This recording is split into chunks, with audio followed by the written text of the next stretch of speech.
श्रीगुरुभ्यो नमः। हरिः ॐ। शुक्लाम्बरधरं विष्णुं शशिवर्णं चतुर्भुजं प्रसन्नवदनं ध्यायेत् सर्वविघ्नोपशान्तये। गुरुर्ब्रह्मा गुरुर्विष्णुः गुरुर्देवो महेश्वरः गुरुः साक्षात् परब्रह्म तस्मै श्रीगुरवे नमः। सरस्वती नमस्तुभ्यं वरदे कामरूपिणी विद्यारम्भं करिष्यामि सिद्धिर्भवतु मे सदा। ध्यानं पीताम्बरं करविराजितशङ्खचक्रकौमोदकी सरसिजं करुणासमुद्रं नादासहायमतिसुन्दरमन्दहासं वातालयेशं मनिहृदि भावयामि। ॐ नमो भगवते वासुदेवाय। ॐ श्रीकृष्णाय परब्रह्मणे नमः। अथ श्रीमन्नारायणीयम् अष्टमं दशकं प्रलयवर्णनं जगत्सृष्टिप्रकारवर्णनं च। एवं तावत् प्राकृतप्रक्षयान्ते ब्राह्मे कल्पे ह्यादिमे लब्धजन्मा ब्रह्मा भूयस्त्वत्त एवाप्यवेदान् सृष्टिं चक्रे पूर्वकल्पोपमानाम्। सोऽयं चतुर्युगसहस्रमितान्यहानि तावन्मिताश्च रजनीर्बहुशोऽग्निनाय निद्रात्यसौ त्वयि निलीय समां सृष्टैः नैमित्तिकप्रलयमाहुरतोऽस्य रात्रिम्। अस्मादृशान् पुनरहर्मुखकृत्य तुल्यां सृष्टिं करोत्यनुदिनं भवत्प्रसादात्। प्राग्भ्रामकल्पजनुषां च परायुषां तु सुप्तप्रबोधनसमास्ति तदापि सृष्टिः। पञ्चाशदब्दमधुना स्ववयोर्धरूपम् एकं पराधमतिमृत्य हि वर्तते सौ। तत्रान्त्यरात्रिजनितान् कथयामि भूमन् पश्यादिनावतरणे च भवद्विलासान्। दिनावसानेऽथ सरोजयोनिः सुषुप्तिकामस्त्वयि सन्निलील्ये जगन्ति च त्वज्जठरं समीयुः तदेवमेकार्णवमास विश्वम्। तवैव वेशे फणिराजिशेषे जलैकशेषे भुवने स्मशेषे आनन्दसान्द्रानुभवत्स्वरूपः स्वयोगनिद्रा परिमुद्रितात्मा। कालाख्यशक्तिं प्रलयावसाने प्रबोधयेत्यादिशता किलादौ त्वया प्रसुप्तं परिसुप्तशक्तिव्रजेन तत्राखिलजीवधाम्ना। चतुर्युगानां च सहस्रमेवं त्वयि प्रसुप्ते पुनरद्वितीये कालाख्यशक्तिः प्रथमः प्रबुद्धा प्राबोधयत्वां किल विश्वनाथ। विबुध्य च त्वं जलगर्भशायिन् विलोक्य लोकान् अखिलान् प्रलीनान् तेष्वेव सूक्ष्मात्मतया निजान्तस्थितेषु विश्वेषु ददाथ दृष्टिम्।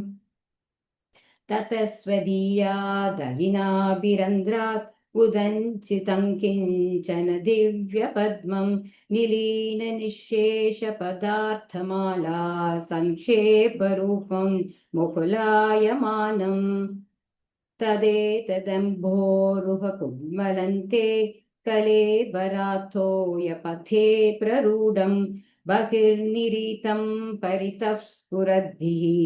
स्वधामभिर्ध्वान्तमलन्यकृन्तत्।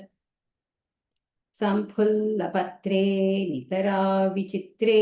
तस्मिन् भवद्वीर्यधृते सरोजे सत्पद्मजन्मा विधिरा विरासीत् स्वयं प्रबुद्धाखिलवेदराशिः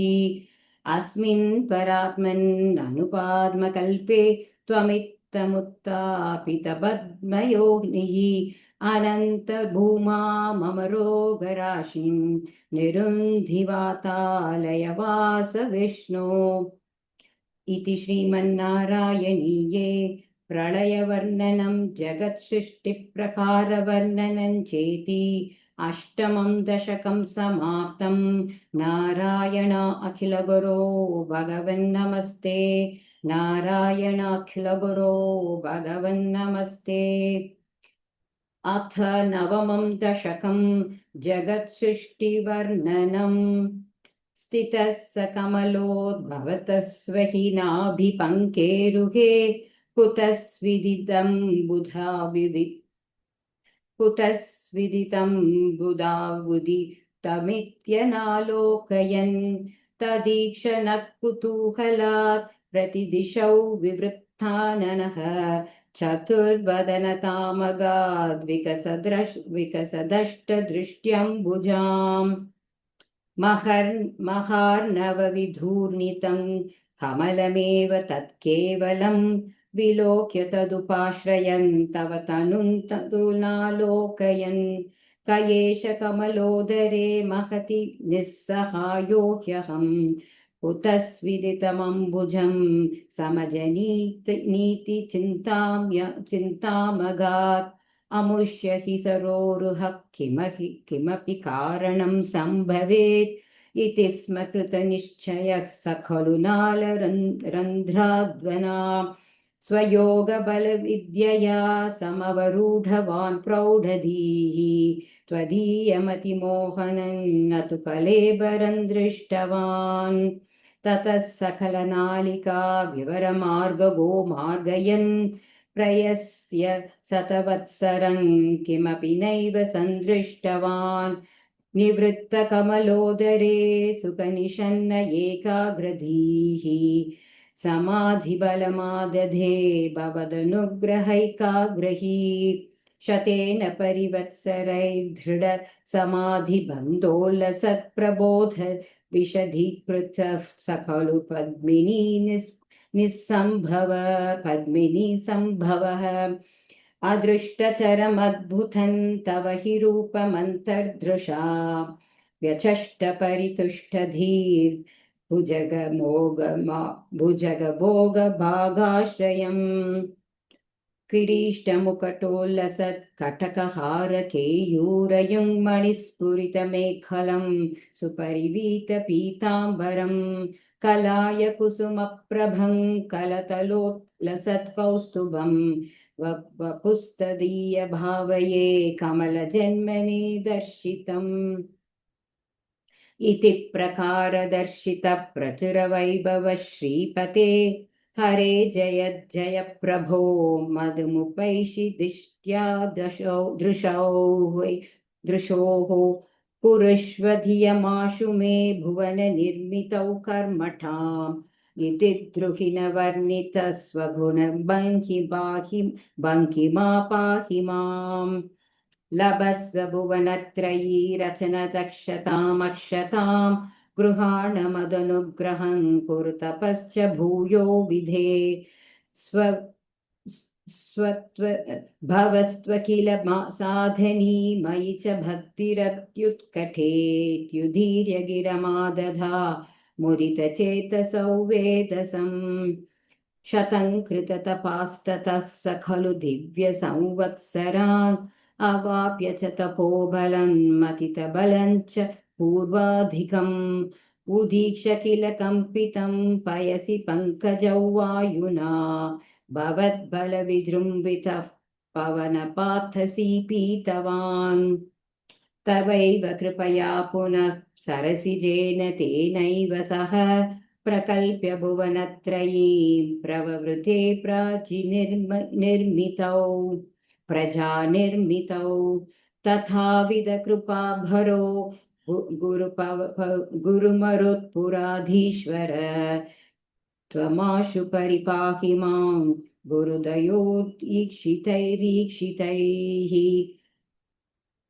इति श्रीमन्नारायणीये नवमं दशकं जगत्सृष्टिवर्णनं नाम दशमं दशकं समाप्तं नवमं दशकं समाप्तं नारायणाखिलगुरो भगवन्नमस्ते नारायणाखिलगुरो भगवन्नमस्ते अथ दशमं दशकं सृष्टिवैविध्यवर्णनं वैकुण्ठवर्धितबलोऽथ भवत्प्रसादात् अम्बोजयो निरसृजत् किल जीवदेहान् स्तास्नूनिभूर्हमयानि तथा निरश्चां जातिं मनुष्यनिवहानपि देवभेदान् मिथ्याग्रहास्मिमथि रागविकोपभीतिः अज्ञानवृत्तिमिति पञ्चविधां सृष्ट्वा उद्दामतामसपदार्थविदानदूनः तेने त्वदीयचरणौ स्मरणौ विशुद्ध्यै तावत् ससर्ज मनसा सनकं सनन्दं भूयः सनातनमुनिञ्च सनत्कुमारं ते सृष्टिकर्मणि तु तेन नियुज्यमानाः त्वत्पादभक्तिरसिका जगृहूर्णवाणीं तावत् प्रकोपमुदितं प्रतिरुन्धतोऽस्य भ्रूमध्यतो जनी मृढो भवदेकदेशः नामानि मे कुरु पदानि च हाविरिञ्चेत्यादौ रुरोधतिलतेन स रुद्रनामा एकादशाखवतया च विभिन्नरूपं रुद्रौ विधाय दयिता वनिताश्च दत्त्वा तावन्त्यदत्त च पदानि भवत्प्रनुन्नः प्राह प्रजाविरचनाय च सादरन्तम् रुद्राभिसृष्टभयदाकृतिरुद्रसङ्गः सम्पूर्णमानभुवनत्रयभीतचेताः मा प्रजासृज तपश्चर मङ्गलाये चाचष्टतं कमलभूर्भवदीरितात्मा तस्याथ सर्गरसिकस्य मरीचिरत्रिः तत्राङ्गिराकृतमुनिः पुलः पुलस्त्यः अङ्गादजायथ मृगश्च वसिष्ठदक्षौ श्रीनारदश्च भगवन् भवदङ्घ्रिदासः धर्मादिकानभिसृजन्नथ कर्दमञ्च वाणी विधाय विधिरङ्गज सङ्कुलोऽभूत् त्वद्बोधितैः सनकदक्षमुखैस्तनुजैः उद्बोधितश्च विररामतमो विमुञ्चन् वेदान् पुराणनिवहानपि सर्वविद्याः कुर्वन् निजानन गुणचतुराननोऽसौ पुत्रेषु तेषु विनिधाय ससर्गवृद्धिम् अप्राप्नुवंस्तव पदाम्बुजमाश्रितोऽभूत् जानन्नुपायमथ देहमजो विभज्य स्त्रीपुंसभावमजन्मनु तद्वधूभ्यां ताभ्यां च मानुष कुलानि विवर्धयंस्त्वं गोविन्दमारुतपुरेश निरुन्धिरोगान् इति श्रीमन्नारायणीये सृष्टिवैविध्यवर्णनं नाम दशमं दशकं समाप्तं नारायणाखिलगुरो भगवन्नमस्ते नारायणाखिलगुरो भगवन्नमस्ते अथ एकादशं दशकं सनकादीनां वैकुण्ठप्रवेशवर्णनं जयविजयशापवर्णनं हिरण्यकशिपु हिरण्याक्षोत्पत्तिवर्णनं च क्रमेण सर्गे परिवर्धमाने तदापि दिव्यासनकादयस्ते भवद्विलोकाय विकुण्ठलोकं प्रपेदिरे मारुतमन्दिरेश मनोज्ञनैश्रेयसकाननाद्यैः अनेकवापी मणिमन्दिरैश्च अनोपमन्तं भवतो निकेतं मुनीश्वराः प्रापुरतीतकक्ष्याः भवद्दिदृक्षून् भवनौ विविक्षून् द्वास्थौ जयस्तान् विजयोऽप्यरुन्धाम् तेषां च चित्ते पदमापकोपः सर्वं भवत्प्रेरणयैव भूमन् वैकुण्ठलोकानुचितप्रचेष्टौ कष्टौ युवान्दै जगतिं भजेतम् इति प्रशाप्तौ भवदाश्रयौ तौ हरिस्मृतिर्नो स्मृति हरिस्मृतिर्नोस्विति नेमतुस्तान् तदेव ताज्ञाय भवानवाप्तः सहैव लक्ष्म्या बहिरम्बुजाक्ष खगेश्वरांसार्पितचारुबाहुः आनन्दयंस्तानभिराममूर्या प्रसाद्य गीर्भिः स्तुवतो मुनीन्द्रान् अनन्यनाथावथ पार्षदौ तौ संरम्भयोगेन भवैस्त्रिभिर्माम् उपेतमित्यातकृपन्यगाधीः त्वदीयभृत्यावथ काश्यपार्थौ सुरारिवीरा उदितौ द्वौ सन्ध्या समुत्पादनकष्टचेष्टौ यमौ च लोकस्य यमाविवान्यौ हिरण्यपूर्वकशिपुः किलैकः परो हिरण्याक्ष इति प्रतीतः उभौ भवन्नाथमशेषलोकं वृषाण्यरुन्धा निजवासनादौ तयोर्हिरण्याक्षमहासुरेन्द्रः प्रणाय धावन्नवाप्तवैरी भवत्प्रियां क्ष्मां सलिले निबध्य चचारगर्वात् विनधन् गदावान् ततो जलेशात् सदृशं भवन्तं निशम्य बभ्राम गवेशयं स्वाम् भक्तैकदृश्यः सकृपानिधे त्वं निरुन्दिरोगान् मरुदालयेश इति श्रीमन्नारायणीये सनकादीनां वैकुण्ठप्रवेशवर्णनं जय विजयशापवर्णनं हिरण्यकशिपु हिरण्याक्षोत्पत्तिवर्णनं चेति एकादशं दशकं समाप्तं नारायणाखिल गुरो भगवन्नमस्ते नारायणाखिल गुरो भगवन्नमस्ते अथ द्वादशं दशकं वराहवतारवर्णनं भूम्युद्धरणवर्णनं च स्वायम्भुवो मनुरथो जनसर्गशीलः दृष्ट्वा महीमसमये सलिले निमग्नां संष्ट्रारमापशरणौ भवदङ्घ्रिसेवा तुष्टाशयं मुनिजनैः सह सत्यलोके कष्टं प्रजा सृजति मय्यवनिर्निमग्ना स्थानं सरोजभव कल्पय तत्प्रजानाम् इत्येवमेष कथितो मनुना स्वयंभूः अम्भोरुहाक्ष तव पादयुगौ व्यचिन्तीत् हा विभो जलमहन्यपिबं पुरस्तात् अद्यापि मञ्जति मही किमहं करोमि इत्तन्त्वदङ्घ्रियुगलं शरणैयतोऽस्य नासापुटात् समभवत् शिशुकोलरूपी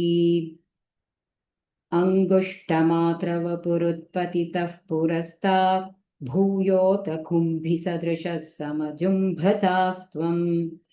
अब्रेतथाविधमुदीक्ष्य भवन्तमुच्चैः विस्मेरतां विधिरगात् सह सूनुभिः स्वैः कोसावचिन्त्य महिमा किटिरुत्थितो मे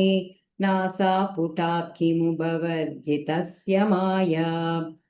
इत्थौ विचिन्त्यति चिन्तयति धातरि शैलमात्रः सद्यो भवन् किल जगर्ति घोरघोरम् तन्ते निनादमुपकर्ण्य जनस्तपस्थाः सत्यस्थिताश्च मुनयो नुनुर्भवन्तम् तत्रोऽस्त्रहर्षलमनाः परिणत्य भूयः तोयाशयौ विपुलमूर्तिरवास्तरस्त्वम् ऊर्ध्वप्रसारि परिधूम्रविधूतरोमा प्रोक्षिप्तबालधिरवाङ्मुखघोरगोनः तूर्णप्रदीर्णजलदः परिघूर्णदक्ष्णा स्तोतॄन् मुनीन् शिशिरयन्नवतेरितत्वम् अन्तर्जलन् तदनुसङ्कुलनक्रचक्रम् भ्राम्यत्तिमिङ्गिलकुलङ्कुलशोर्मिमालम् आविश्य भीषणरवेण रसातलस्थाम् आकम्पयन् वसुमतीमगवेश्यतस्त्वम्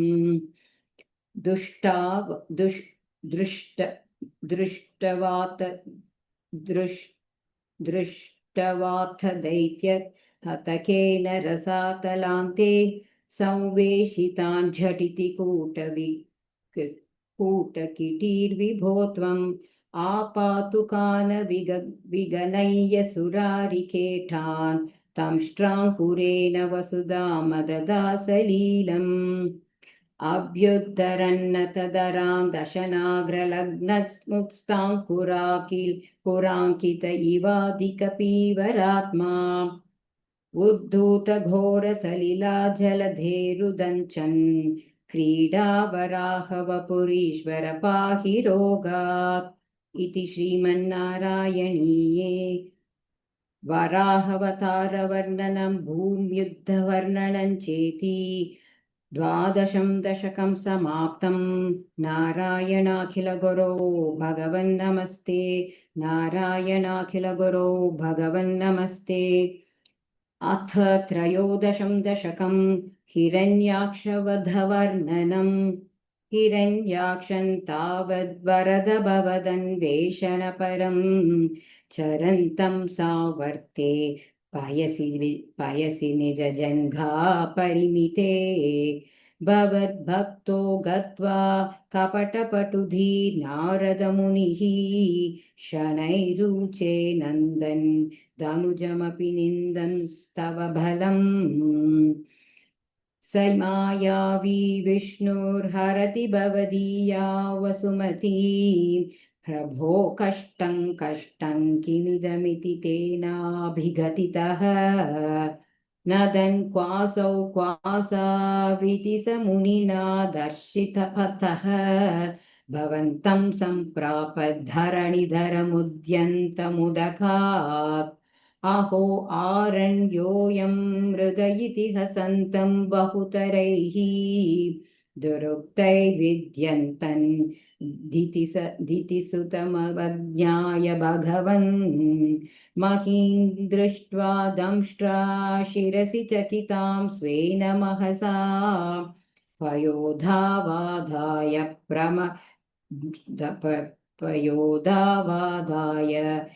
प्रसममधुयुक्तां मृगविधौ गदापानौ दैत्ये त्वमपि हि गृहीतोन्नतगदः नियुद्धेन क्रीडन् घटघटरवोत्कुष्ठनिवियता रणालोकौत्सुक्यान् मिलति सुरसङ्घे धृतममुं निरुन्ध्या सन्ध्यातः प्रथममिति धात्रा जगदिशे गदोन्मर्दे तस्मिंस्तव खलु गदायां दितिभुवः गाथात् भूमौ झटिति पतितायां महः भोः मृदुस्मेरास्यस्त्वन् दनुजकुलनिर्मूलनचनम् महाचक्रं स्मृत्वा करभुवि ददानो रुरिचिषे ततः शुक्लं कालप्रतिमऋषि दैत्ये विसृजति स्वयिच्छिन्दत्येन करकलितचक्रप्रहरणात् समारुष्टो मुष्ट्या स खलु विदुतं स्वां समतनोत् गलन्माये मायास्त्वयि किल जगन्मोहनकरीः भवच्चक्रज्योतिष्कनलवनिपातेन विधुते ततो मायाचक्रे विततघनरोषान्धमनसम् गरिष्ठाभिर्मुष्टिप्रभृतिभिरद्विघ्नन्तमसुरम् स्वपादाङ्गुष्ठेन श्रवणपदमूले निरवधिः महाकायः सोऽयं तव चरणपादप्रमथितः गलद्रक्तो वक्त्रात् गलद्रक्तो वक्त्रात् पतदृशिभिः श्लाघितहतिः तदा त्वामुद्रामप्रमदभरविद्योतिहृदया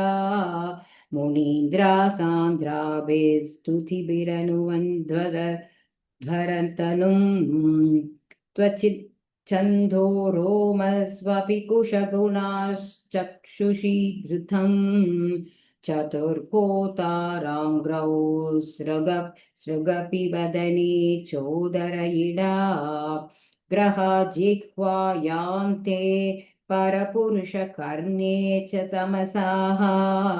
विभो सोमो वीर्यौ वरदगलदीक्षेप्युपसदः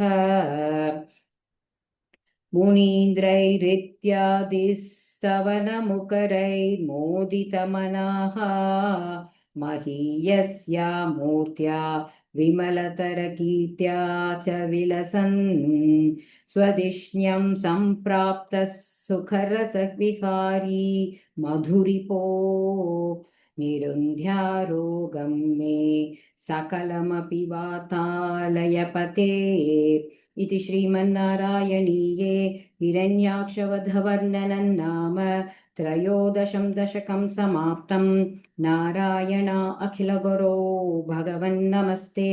नारायणाखिलगुरो भगवन्नमस्ते। अथ चतुर्दशं दशकं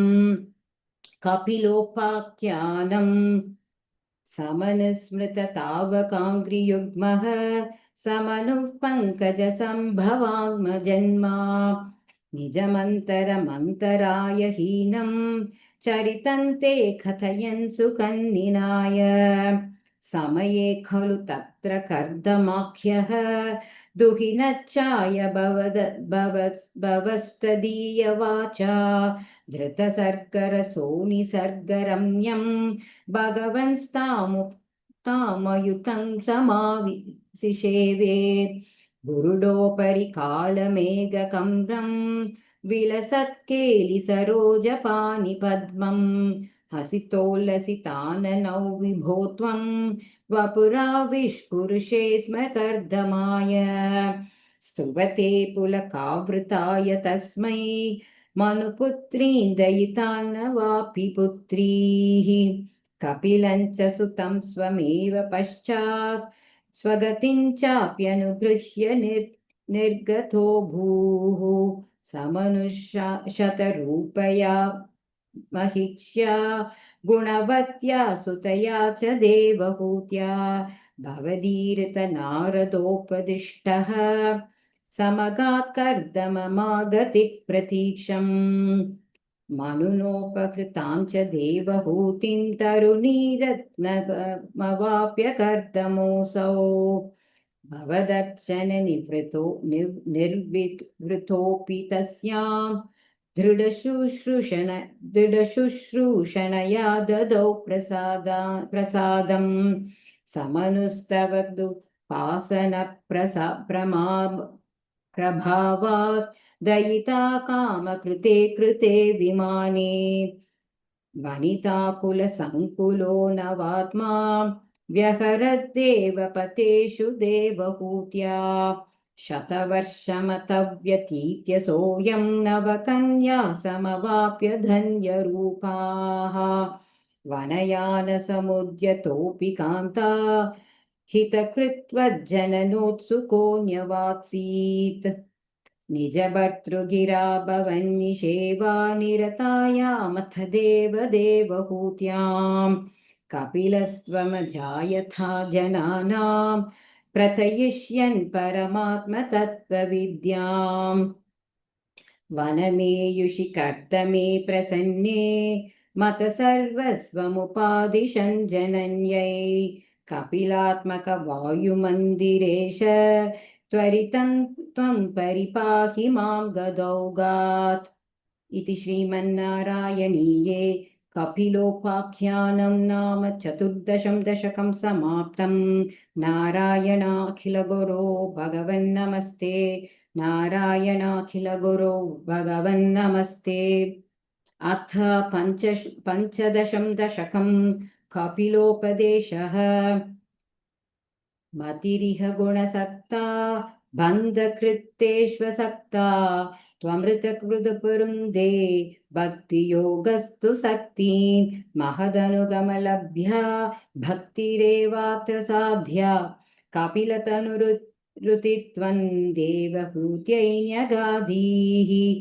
प्रकृतिमहदहङ्काराश्च मात्राश्च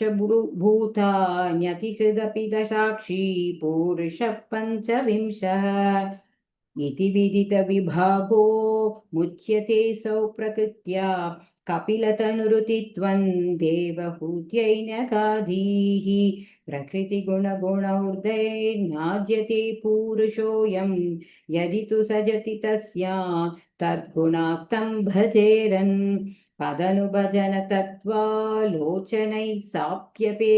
साप्यपेयात् कपिलतनुरुदित्वं देवहूत्यै न्यगाधीः विमलमतिरुपातैरासनाद्यैर्मदङ्गं गरुडसमधिरूढं दिव्यभूषायुधाङ्गं